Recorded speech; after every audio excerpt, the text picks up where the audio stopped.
Hello everyone. आज की video में हम देखेंगे बिहार स्टेट 2023। आज हम हिस्ट्री पेपर 2 का प्रैक्टिस सेट ऐड करेंगे। इससे पहले हमने ऑलरेडी 7 प्रैक्टिस सेट कर रखा हुआ है। अगर आपने वो वीडियो नहीं देखा है तो आप जाइए वीडियो के प्लेलिस्ट में चेकआउट कीजिए। हर एक सवाल आपके एग्जाम के पॉइंट ऑफ व्यू से काफ़ी ज़्यादा इंपॉर्टेंट है, क्योंकि ये सारे सवाल आपके एग्जाम के पूछे हुए सवाल हैं। इसलिए एक भी बिना क्वेश्चन स्किप किए वीडियो का अंत तक जरूर देखिएगा। अगर आपने अभी तक इस चैनल को सब्सक्राइब नहीं किया तो प्लीज़ चैनल को सब्सक्राइब कीजिए और दोस्तों के साथ जरूर शेयर कीजिएगा। चलिए शुरू करते हैं आज का पहला सवाल। पहला क्वेश्चन कह रहा है, निम्नलिखित हड़प्पा स्थलों में किस एक स्थल से गृत आवास के परमाणु की प्राप्ति हुई है? ऑप्शन ए है राखी गढ़ी, ऑप्शन बी है बनावली, ऑप्शन सी है प्रभास पाटन, ऑप्शन डी है कुणाल। तो आप इसे याद रखिएगा। हरियाणा के हिसार जिले में सरस्वती नदी के किनारे कुणाल स्थल की खोज जगपति जोशी और आर.एस. बिष्ट ने की थी 1974 में। तो इसका राइट आंसर आपका ऑप्शन डी हो जाएगा, कुणाल। क्वेश्चन 2 कह रहा है, नालंदा विश्वविद्यालय की स्थापना निम्नलिखित किस शासक द्वारा कराया गया है? इस सवाल को आप वीवीआई टिक आउट कर लीजिएगा, क्योंकि बिहार स्पेशल से आपका काफ़ी ज़्यादा स्टेट के लिए काफ़ी ज़्यादा इंपॉर्टेंट क्वेश्चन है। ऑप्शन ए है समुद्रगुप्त, ऑप्शन बी है कुमारगुप्त प्रथम, ऑप्शन सी है स्कंदगुप्त, ऑप्शन डी है हर्षवर्धन। तो याद रखिएगा, गुप्तकालीन सम्राट कुमारगुप्त ने प्रथम ने 450 ईस्वी में नालंदा विश्वविद्यालय की स्थापना करी थी। तो राइट आंसर आपका ऑप्शन बी हो जाएगा, कुमारगुप्त प्रथम।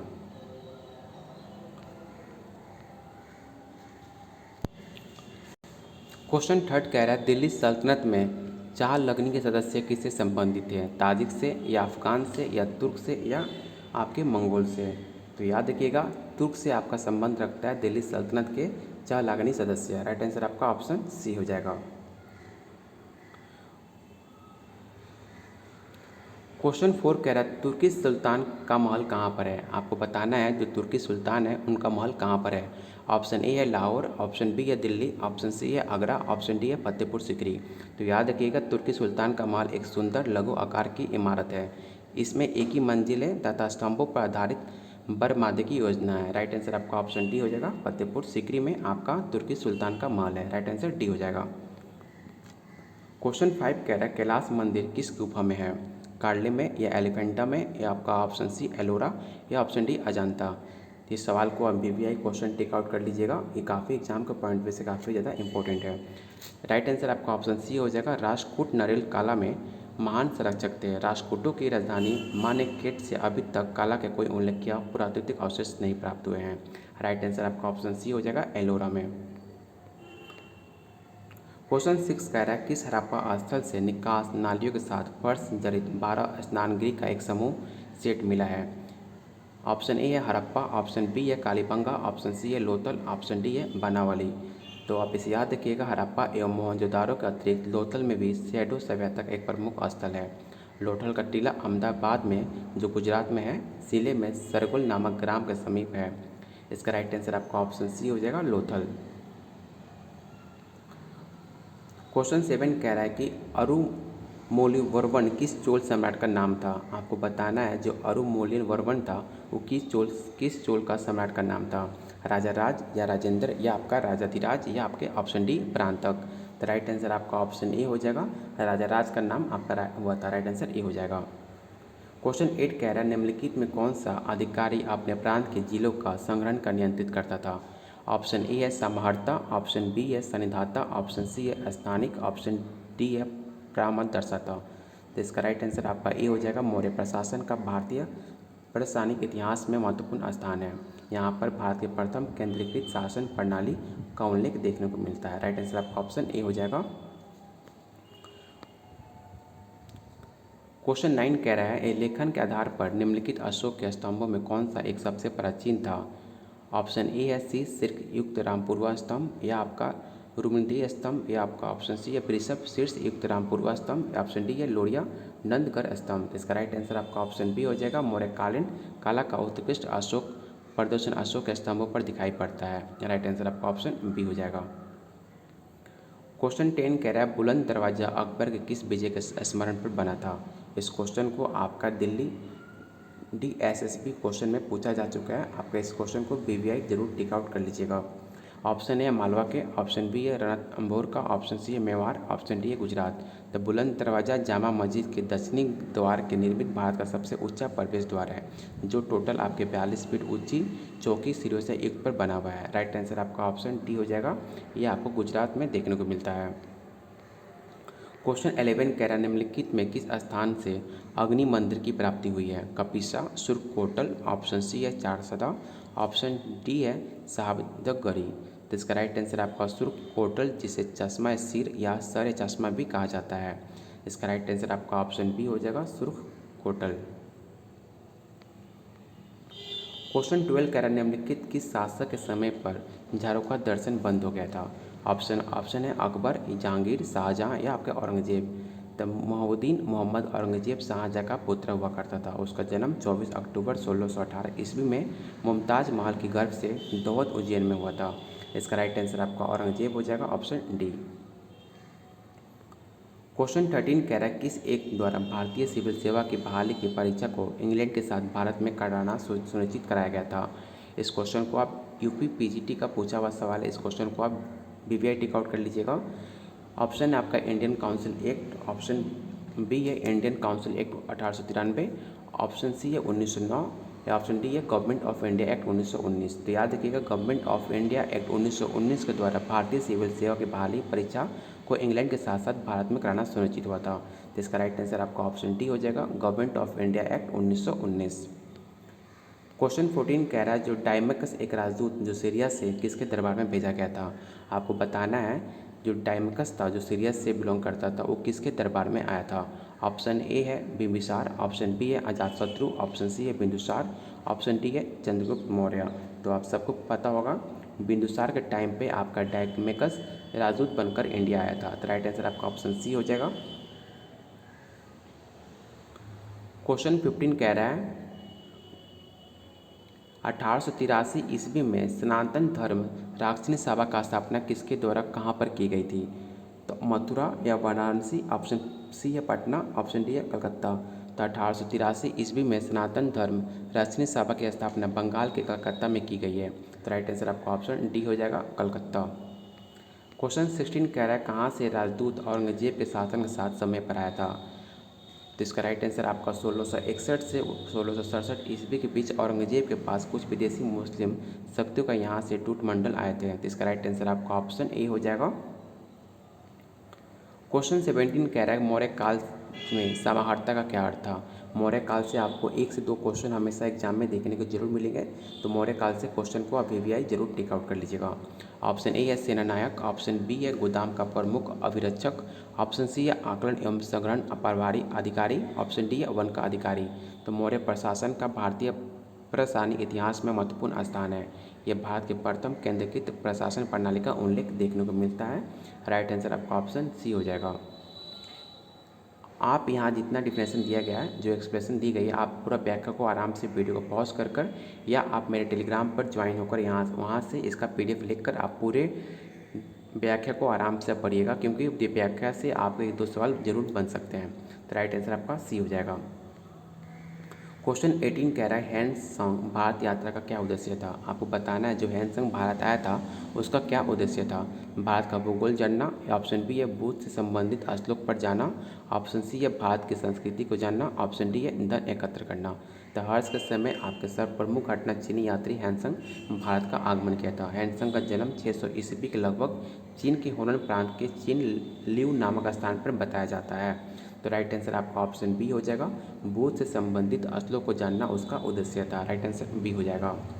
क्वेश्चन 19 कह रहा है अमरावती का महास्तूप मूल रूप से किस काल में स्थापित हुआ था?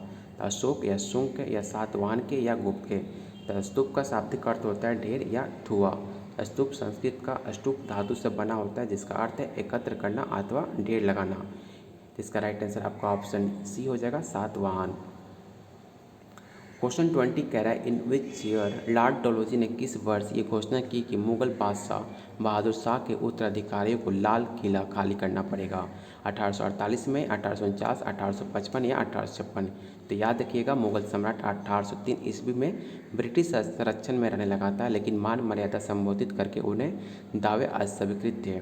वे गवर्नर जनरल को प्रिय पुत्र और वफादार नौकर संबोधित करते थे। तो राइट आंसर क्या हो जाएगा? तो ऑप्शन बी 1849 ईस्वी आपका राइट आंसर हो जाएगा। क्वेश्चन 21 कह रहा है पुराण या धरण प्रकार की मुद्रा में किस धातु का प्रयोग होता था? तो आप इसे याद रखिएगा, पुराण या धरण प्रकार मौर्यकालीन और मौर्यकालीन आदि मुद्रा थी जो चांदी की बनी हुई थी। इसका राइट आंसर आपका ऑप्शन सी हो जाएगा, सिल्वर। क्वेश्चन 22 कह रहा है कि राज्य पदाधिकारियों के लिए 2 पदों सचिव और मंत्री का उल्लेख किस काल से अभिलेखों में हुआ था? आपको बताना है कि कब से सचिव और मंत्री का उल्लेख किस काल से देखने को मिला है, मौर्य काल से, कुषाण काल या गुप्त काल या शुंग काल। तो याद रखिएगा गुप्त काल से ये स्टार्ट हुआ था। राइट आंसर आपका ऑप्शन सी हो जाएगा। क्वेश्चन 23 कह रहा है कौटिल्य का अर्थशास्त्र राज्य नियुक्ति कितने अध्यक्षों का उल्लेख मिलता है? 25, 22, 27 या 29।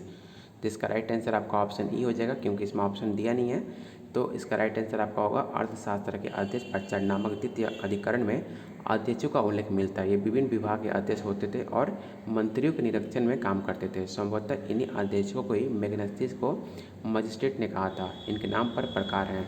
तो राइट आंसर आपका ऑप्शन ई होगा, क्योंकि इसमें ऑप्शन नहीं है, तो इसे आपको फ्री में नंबर मिल जाएगा। ऑप्शन ई आपका राइट आंसर हो जाएगा।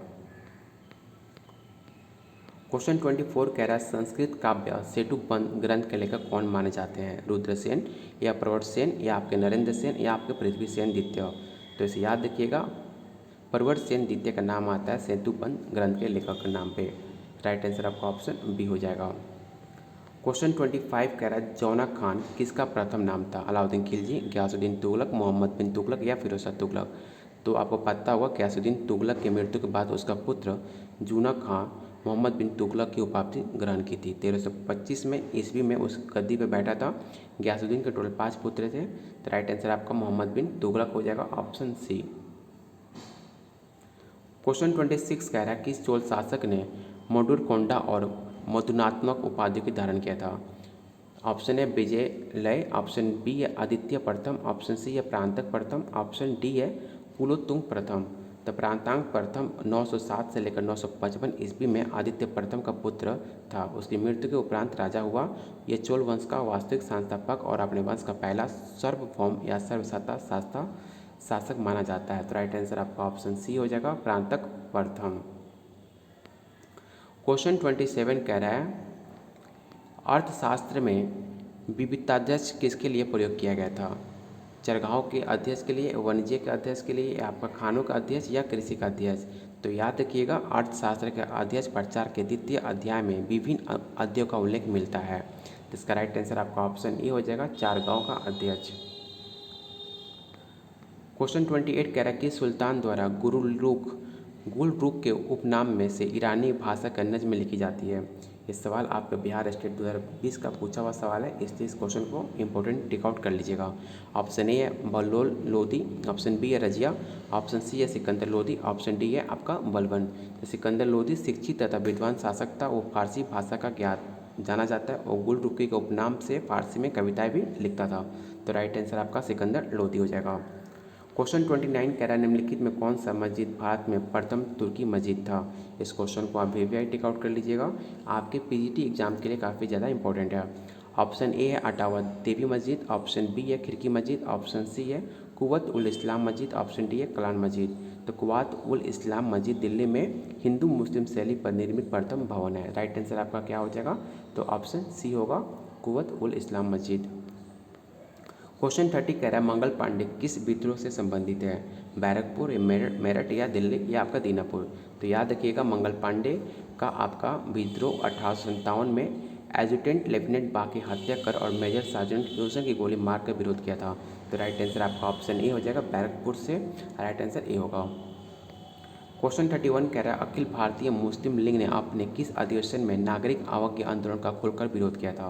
तो इससे याद रखिएगा इलाहाबाद अधिवेशन में सांप्रदायिक फुट को जन्म दिया। बंगाल विभाजन की घोषणा का तत्काल 1 अक्टूबर 1906 ईस्वी में आगा खां तृतीय के नेतृत्व में मुसलमानों का एक शिष्टमंडल जिसके अधिकांश सदस्य अभी जाते वर्ग के थे। तो राइट आंसर आपका ऑप्शन सी हो जाएगा, इलाहाबाद अधिवेशन।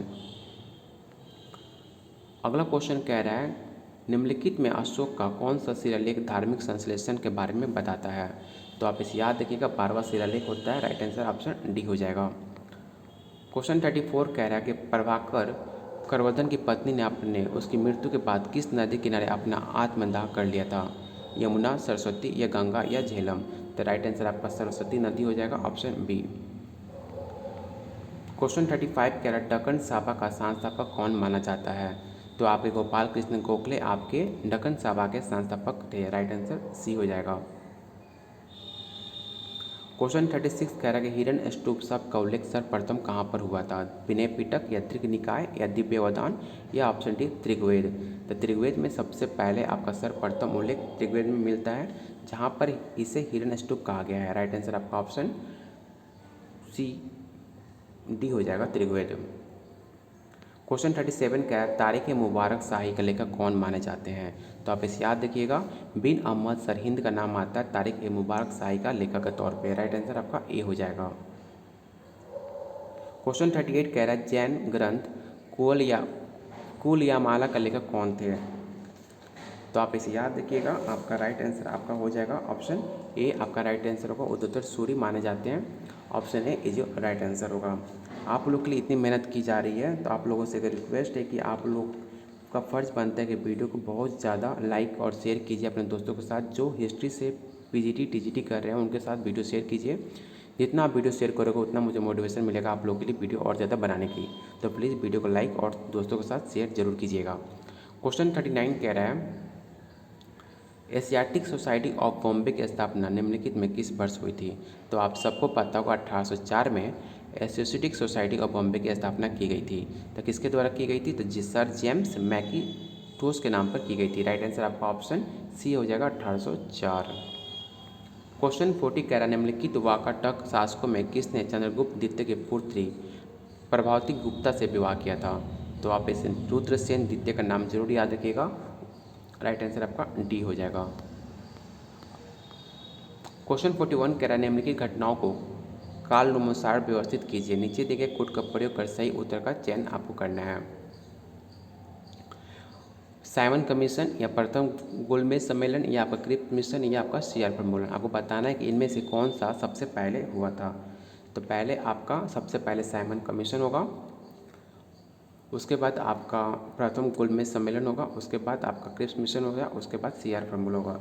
इसका राइट आंसर आपका ऑप्शन बी हो जाएगा, 1 2 3 4 आपका राइट आंसर होगा। 3 फरवरी 1928 को साइमन कमीशन मुंबई पहुंचा था। इस डेट को ना आप सबको पॉइंट आउट कर लीजिएगा, वीवीआईटी आउट कर लीजिएगा, क्योंकि ना आपसे सवाल पूछा जा सकता है कि साइमन कमीशन भारत कब आया था। तो 3 फरवरी 1928 को भारत साइमन कमीशन आया था। और आपसे पूछा जा सकता है कि प्रथम गोलमेज कब हुआ था? तो 12 नवंबर से लेकर 1930 से लेकर 19 जनवरी 1931 को प्रथम गोलमेज हुआ था। राइट आंसर आपका 12 नवंबर 1930 होगा। दूसरा क्वेश्चन आपसे बनता है क्रिप्स मिशन भारत कब आया था? तो 23 मार्च 1942 को क्रिप्स मिशन भारत आया था। ऐसे क्वेश्चन आपके फैक्ट वाइज होते हैं, ऐसे क्वेश्चन आप एग्जाम में जरूर देखने को मिलते हैं। तो चारों पॉइंट को आप जरूर नोट डाउन कर लीजिएगा। क्वेश्चन 42 कह रहा है निम्नलिखित में किससे गुप्तों का पतलून पहनना सीखा था? कुषाणों से, मौर्य से या शुंगों से या शकों से? तो कुषाणों के पतन के बाद मगध में गुप्त राजवंश का उदय हुआ था। गुप्त संभवतः कुषाणों को समान थे। वर्तमान में उत्तर प्रदेश और बिहार के कई स्थानों पर गुप्त पूर्वाश्रय के बाद कुषाण पूर्वाश्रय के प्राप्त हुए थे। राइट आंसर आपका ऑप्शन ए हो जाएगा, कुषाणों से सीखे थे गुप्त। राइट आंसर आपका ए हो जाएगा। क्वेश्चन 43 कह रहा है कि मेगस्थनीज द्वारा उल्लिखित एस्ट्रोनोमाई अधिकारी का संबंध किससे था? तो नगर के अधिकारी से संबंध था। राइट आंसर आपका ए हो जाएगा। क्वेश्चन 44 कह रहा है समरकंद के मोहम्मद नादिर और मोहम्मद मुराद किसके शासनकाल में भारत आने वाले अंतिम कलाकार थे? तो आपके जहांगीर आपका राइट आंसर हो जाएगा। समरकंद के मोहम्मद नादिर और मोहम्मद मुराद जहांगीर के शासनकाल में भारत आने पहले अंतिम कलाकार थे। तो राइट आंसर आपका ऑप्शन बी हो जाएगा। क्वेश्चन 45 कह रहा है आपका गविष्ट क्या थी? आपको बताना है जो गविष्ट थी वो क्या थी? गायों के लिए होने वाले संघर्ष या गायों पर लगने वाला कर या चरगाह कर या गौशाला? तो इसका राइट आंसर आपका ऑप्शन ए हो जाएगा। गायों के लिए होने वाले संघर्ष को हम गविष्ट जानते थे। क्वेश्चन 46 कह रहा है किसने ये घोषणा की कि बहादुर शाह की मृत्यु के पश्चात मुगलों का राजा उपाधि नहीं मिलेगी? तो इसका राइट आंसर आपका लॉर्ड कैनिंग हो जाएगा, ऑप्शन बी। इस क्वेश्चन को आप वीवीआईटी आउट कर लीजिएगा, क्योंकि ये सवाल आपका पंजाब टीजीटी का पूछा हुआ सवाल है। क्वेश्चन 47 कह रहा है कि शाहदरा का मुगल गार्डन कहाँ पर है? दिल्ली में या आगरा में या लाहौर में या श्रीनगर में? तो याद रखिएगा शाहदरा काबुल और कश्मीर की दिशा में लाहौर का प्रमुख प्रवेश बिंदु है जहांगीर का मकबरा लाहौर में सादरा में रावी नदी किनारे दिलकुशा बाग पर लगाया गया है। इसका राइट आंसर आपका लाहौर हो जाएगा, ऑप्शन सी। आज का टोटल आपके 47 क्वेश्चन थे आपके हिस्ट्री से। अगर आपको वीडियो पसंद आया हो तो प्लीज़ वीडियो को लाइक कीजिए और जितना हो सके अपने फ्रेंड के साथ शेयर कीजिए, जिससे मुझे मोटिवेशन मिले आप लोग के लिए और ज़्यादा प्रैक्टिस सेट लाने का। चलिए बहुत जल्द मिलते हैं एक अगले प्रैक्टिस सेट पर।